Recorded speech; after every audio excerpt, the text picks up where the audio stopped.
Alrighty, welcome back to the Modern Josephus as I continue on with doing the history of Christianity. And let me go ahead and get this video started. We still have a few more minutes, a little like 11 minutes, or yeah, something like that, somewhere around there. So we'll go ahead and watch the Roman Catholic Church. Let's get into it. Okay, let's now talk about the Roman Catholic Church. By far the largest church in all of Christianity, with well over 1 billion members representing more than 50% of all Christians. Now, when most people refer to the Roman Catholic Church, what they're really referring to is the Latin Church, which is actually just one of 24 churches that make up the entire Roman Catholic Church. The other 23 churches are Eastern Catholic churches, which we'll be talking about shortly. But since 99% of Catholics belong to the Latin Church, let me take a moment to explain how the Church organizes those 1 billion plus members. So, unlike how the Eastern Orthodox churches are primarily based in single countries with perhaps some churches overseas, mainly for expats, the Roman Catholic Church is spread all over the world. So, what they do is divide the world into a few hundred provinces, like this. So, for example, although I'm not a Catholic, I live within the Catholic province of Vancouver, which includes most of British Columbia.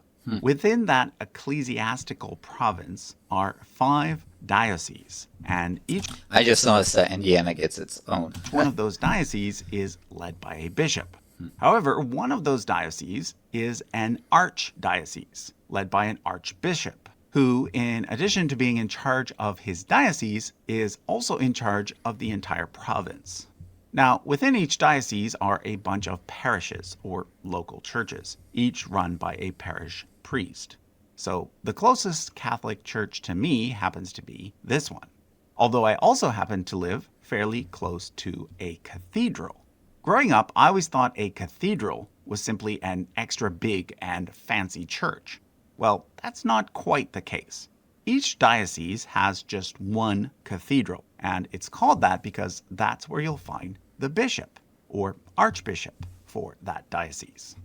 Of course, the most notable thing about the Catholic Church is that above all the bishops and archbishops in the hierarchy is the Pope, who is the leader of the entire church. That person is currently Pope Francis, who is also the bishop in charge of the Diocese of Rome. And the first Latin American Pope, I believe. So basically, whoever is in charge of Rome is in charge of the entire church. Now, like I mentioned earlier, in addition to the main Latin Church, there are also 23 other smaller churches, which are the Eastern Catholic churches. These operate independently from the main church, but are still under the jurisdiction of the Pope. Of the 23 Eastern Catholic churches, I am going to point out just the 10 largest. Let's start here at the bottom. These 3 churches all trace their origins to the Church of the East, which I mentioned earlier.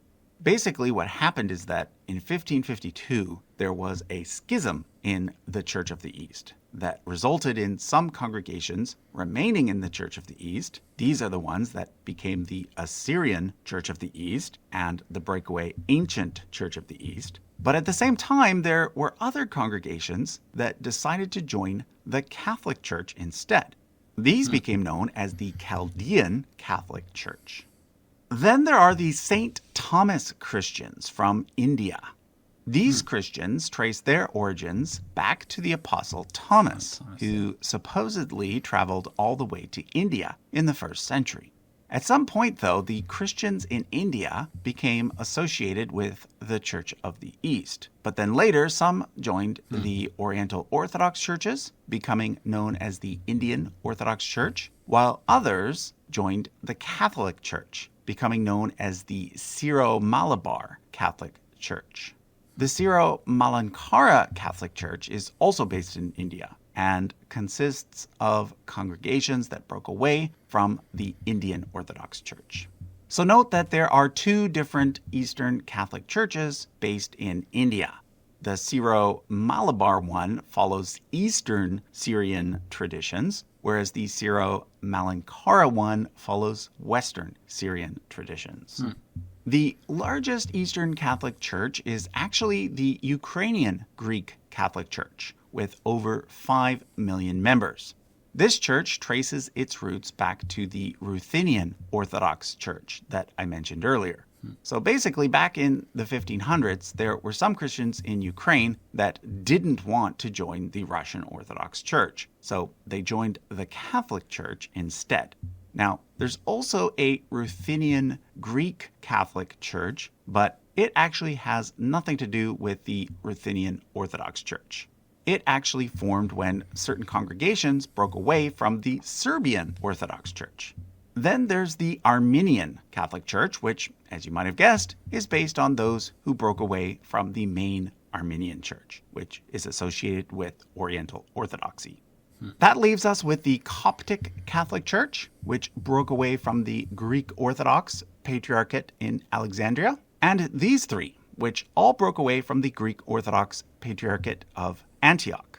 Which means that when it comes to the original Pentarchy, we now have way more than 5 patriarchs for 5 cities.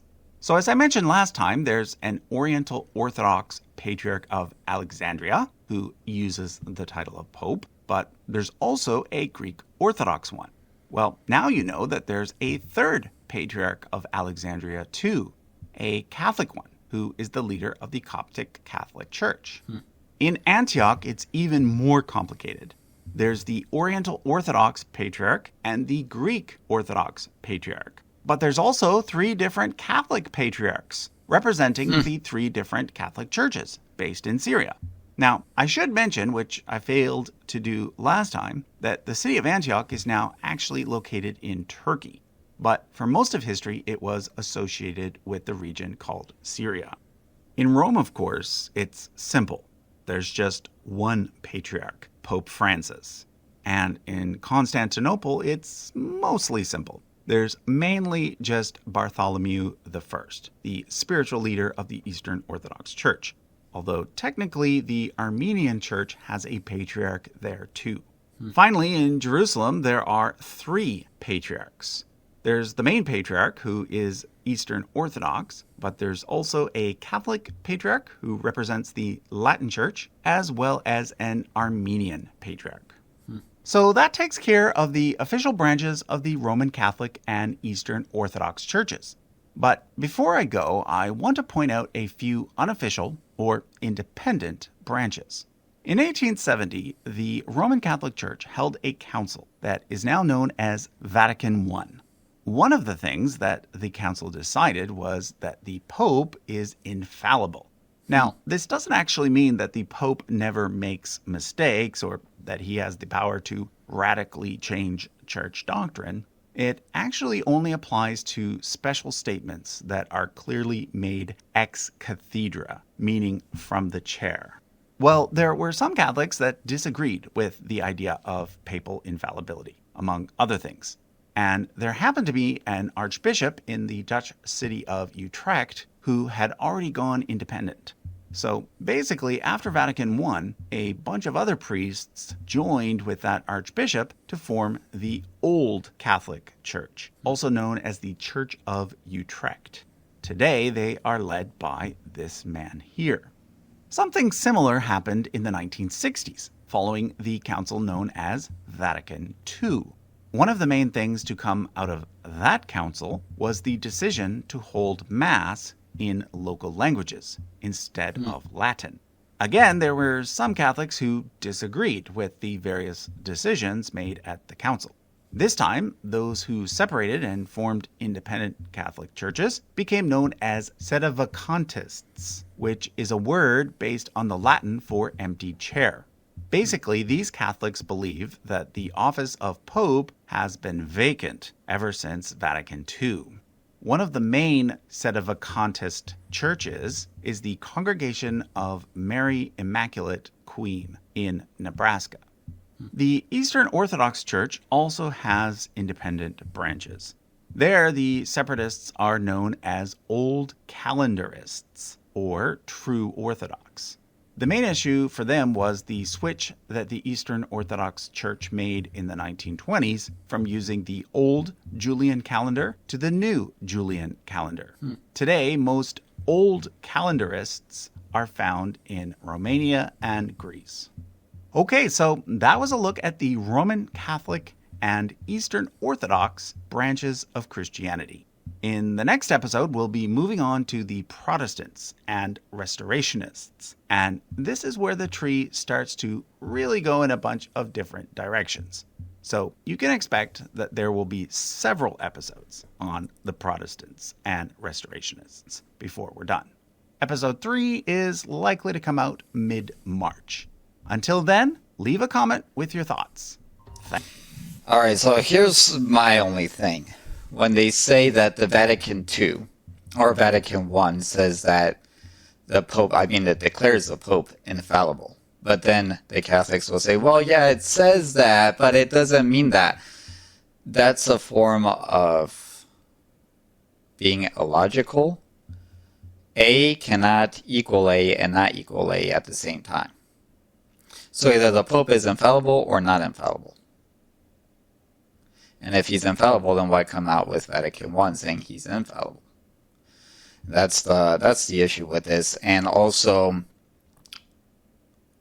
what if what the Pope says from the chair doesn't align with the Bible?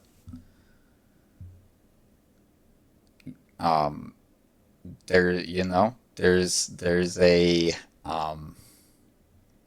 propensity to errant doctrine. And I won't go into everything, but I'm just saying, if you're, as a Catholic, sitting there saying, well, the Pope can say something out of the chair that doesn't align from the Bible, then you might want to think about that. Think about that. Where could this world go to where the Pope could say something from the chair that may not align with Scripture? And that's always a danger. Anyway, like, share, comment, subscribe. We'll see you in the next video. Thanks for watching.